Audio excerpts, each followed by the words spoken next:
Assalamualaikum warahmatullahi wabarakatuh. Saya Muhammad Fadil Miftah, NIM F231211038. Kali ini saya akan menjelaskan tentang strategi meminimalisir bencana di Kecamatan Ampana Kota. Pengertian dan tujuan mitigasi bencana. Mitigasi bencana adalah sebuah upaya yang dilakukan untuk mengurangi adanya risiko bencana, baik melalui pembangunan fisik maupun peningkatan kemampuan dan kesadaran kepada masyarakat mengenai ancaman bencana. Mitigasi bencana memiliki berbagai tujuan, di antaranya adalah sebagai berikut. 1. Mengurangi dampak yang ditimbulkan khususnya bagi penduduk. 2. Sebagai landasan atau pedoman untuk perencanaan pembangunan. 3. Meningkatkan pengetahuan masyarakat dalam menghadapi serta mengurangi dampak atau risiko bencana sehingga masyarakat dapat hidup dan bekerja dengan aman.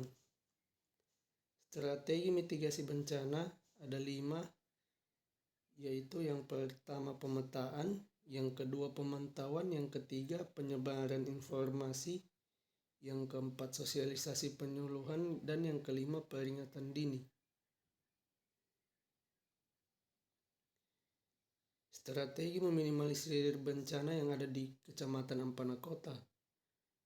Berdasarkan Rencana Tata Ruang Kabupaten Tojo Una tahun 2011 sampai 2031 di Kecamatan Ampana Kota. Kawasan lindung. Peruntukan ruang kawasan hutan lindung dengan tipe bencana, kekeringan, dan strateginya melakukan reboisasi penghijauan. Yang kedua, kawasan sempadan pantai dengan tipe bencana, abrasi pantai, dan strateginya yaitu penanaman hutan bakau atau hutan mangrove. Dan yang ketiga, kawasan pantai berhutan bakau dengan tipe bencana banjir, dan strateginya yaitu tidak membuang sampah di sekitar pantai. 4. Kawasan cagar budaya, tipe bencananya konflik sosial, dan strateginya saling menghargai terhadap orang lain. 5. Kawasan rawan bencana tanah longsor dengan tipe bencana tanah longsor dan strateginya pengadaan jalur evakuasi dan papan penanda. Yang keenam, kawasan rawan abrasi pantai dengan tipe bencana banjir bandang dan strateginya tidak mendirikan bangunan di daerah resapan. Yang ketujuh, kawasan rawan bencana banjir dengan tipe bencana banjir sungai dan strateginya tidak membuang sampah di sungai. Yang kedelapan, kawasan rawan bencana gempa bumi dengan tipe bencana gempa tektonik dan strateginya berlari ke lapangan atau ke tempat terbuka yang jauh dari bangunan. Selanjutnya yaitu kawasan budidaya.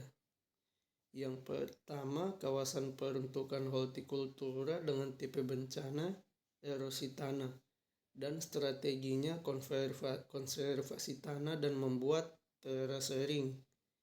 Yang kedua, kawasan peruntukan perkebunan dengan tipe bencana banjir dan strateginya tidak membuang sampah sembarangan. Yang ketiga, kawasan peruntukan peternakan dengan tipe bencana risiko penyakit zoonosis dengan strateginya tidak merokok, rajin berolahraga.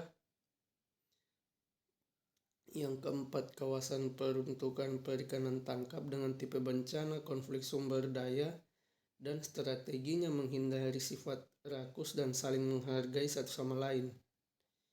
Yang kelima, kawasan peruntukan budidaya perikanan dengan tipe bencana pencemaran air dan strateginya tidak membuang limbah ke sungai. Yang keenam, kawasan peruntukan mineral non-logam dengan tipe bencana tanah longsor dan strateginya pengadaan jalur evakuasi dan membuat papan penanda rawan longsor. Yang ketujuh, kawasan peruntukan industri menengah atau furnitur dengan tipe bencana pencemaran air dan strateginya tidak membuang limbah industri ke sungai. Yang kedelapan, kawasan peruntukan industri kecil atau batu bata dengan tipe bencana kekeringan dan strateginya melakukan penghijauan. Yang kesembilan, kawasan wisata alam air terjun dengan tipe bencana, pencemaran air, dan strategi menghadapinya, yaitu melakukan pengolahan limbah dengan benar dan tidak membuang sampah sembarangan di kawasan wisata.